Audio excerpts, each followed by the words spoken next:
There's something going on here, something more than we usually think of life as being. Some bacteria thrive on infrared light. They photosynthesize in near darkness, and they've been found miles below the surface of the ocean floor. It is ridiculous to think that all these critters grew from living bacteria, from other living bacteria. It becomes much more plausible that those little bacteria that grew inside the nuclear reactor didn't come from other bacteria that grow inside nuclear reactors, that are just sort of floating around saying, let me find a nuclear reactor. Oh, look, there's one. No. Those nuclear reactors are hermetically sealed for a reason, but they're not sealed from the source field. They're not sealed from this energy that goes in there and says, oh, here's a place where I can make life. This is like what happens in a star. Let me go ahead and jump in there and start creating life. So they call this a problem, but it's actually a proof. It's a proof that life is everywhere in the universe. Dr. Chandra Wickrama Singh, say that 3 times fast, and try to spell it while you're pronouncing it. I've had to practice that, I might add. Has proven that the organic material in comets is biological. It has critters in it. There's billions of comets in the solar system alone, and he believes that all life on Earth may have come here from a comet. And this is Dr. Francis Crick, the founder of DNA.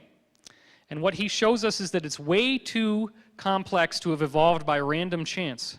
It's as if the entire Encyclopedia Britannica fell out of the sky, one word at a time, and it all just happened to arrange, like those monkeys on typewriters.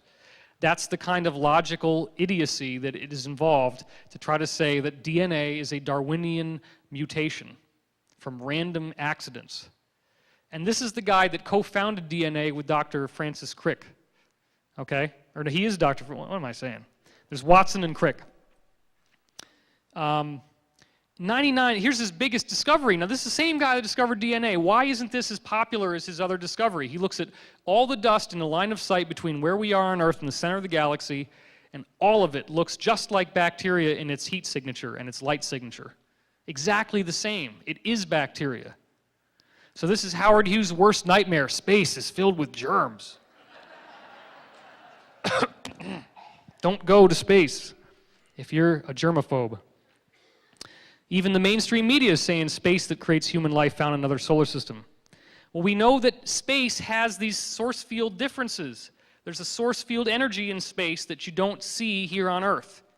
It's called the overview effect or space euphoria. Astronauts go out there, they get this massive energetic high from being in space. It's been reported by many of them. The Chinese have taken seeds and flown them into space. And it's important that you do this in a space capsule that doesn't have PVC plastic windows and doesn't have aluminum in the chassis. If you do that, which is what the NASA probes are like, it doesn't work.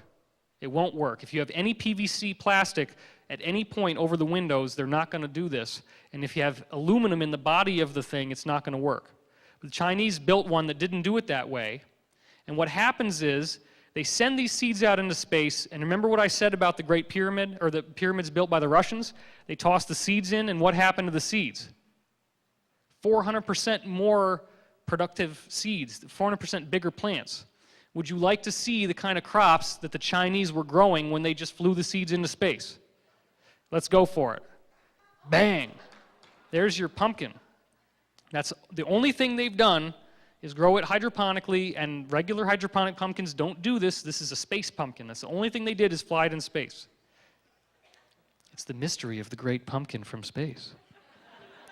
Every Halloween, he comes in a UFO. Now this, isn't that amazing? That is actually called a bitter gow. It is not a whale penis. Contrary to your belief. It is actually a melon. Now, you know those little hot peppers, right? The little hot, oh, Jesus. Or maybe you really like it. Maybe you're a sadist and, oh, this is fucking right, man. I shouldn't have sworn. I'm sorry. Edit that part of the video. Oh, this is wonderful. Okay. Let's look at some hot peppers. Let's look at some hot peppers. That's a lot bigger than they're supposed to be. That's amazing stuff. So is this the source of all life? Is all life found in an energy wave? Well, check this out. This is Dr. James Strick, Sparks of Life. Major scientific conspiracy of the 19th century. Many of these guys were arguing in favor of Darwin random mutation, and others argued for spontaneous generation, life from non-living things. They didn't know whether it was one or the other. They found numerous experimental examples of spontaneous generation. Pasteur had cases where life originated from non-living things, so it's not as easily dismissed as we would like to believe. Louis Pasteur is why you have pasteurized milk. All these guys created a conspiracy where they buried data where you have sterilized test tubes where nothing could grow in there and critters grew in there anyway. And they threw it all away because they wanted to believe Darwin was right. Because survival of the fittest is an Illuminati philosophy that says if I'm the best killer, then I'm the most evolved on the planet. And that's how they felt about themselves. So they enforced it into the scientific structure of the world. History's been completely rewritten in favor of that model. So now this is a big mouthful. And here's the guy's name, which is also a big mouthful, Professor Pacheco. You can find this on orgone.org. It's very simple. What he did is he takes beach sand, puts it inside a test tube, and then or before that, he takes beach sand and he heats it up to white-hot luminescence. It's literally white-hot. Then he takes that sterilized beach sand and he throws it into a sterilized test tube with sterilized distilled water in a vacuum, so there's no way anything could have gotten in there.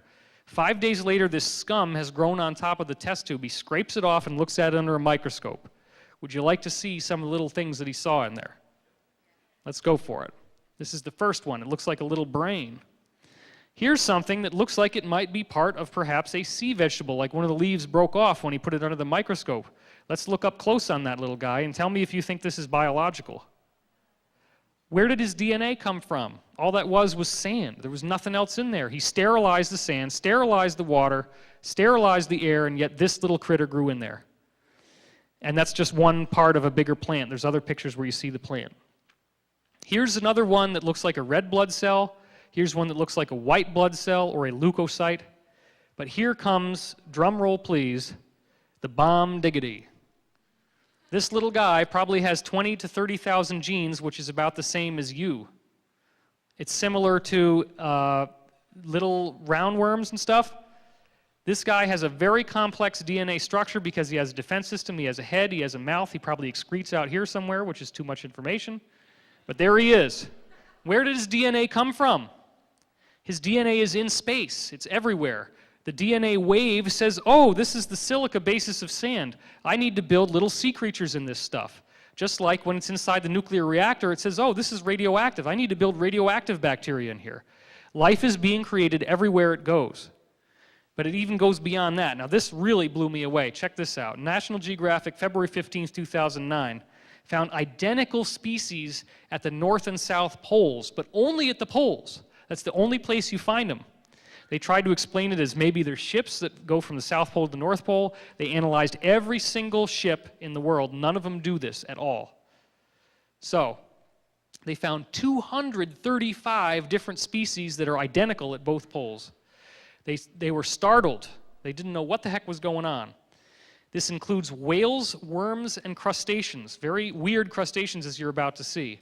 Exactly where these species came from and how they ended up a world apart with comparatively warm oceans in between remains a mystery.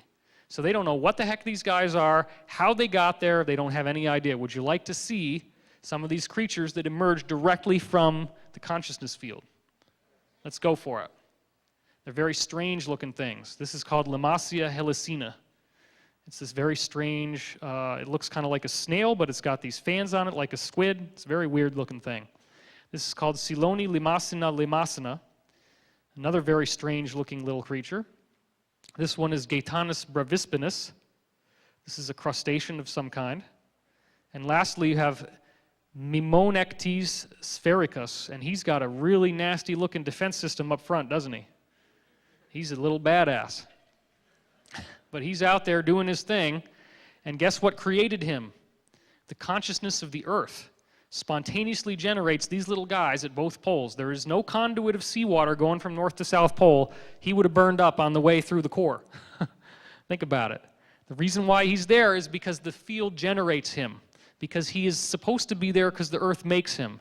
The earth has made us. So the solar system is creating evolution. DNA evolves by outside energy. I'm going to have to skip ahead through all this stuff, so just give me a second here. That's a good place to go because we were running out of time. So we've already seen now that you have DNA that has been created out of the ether,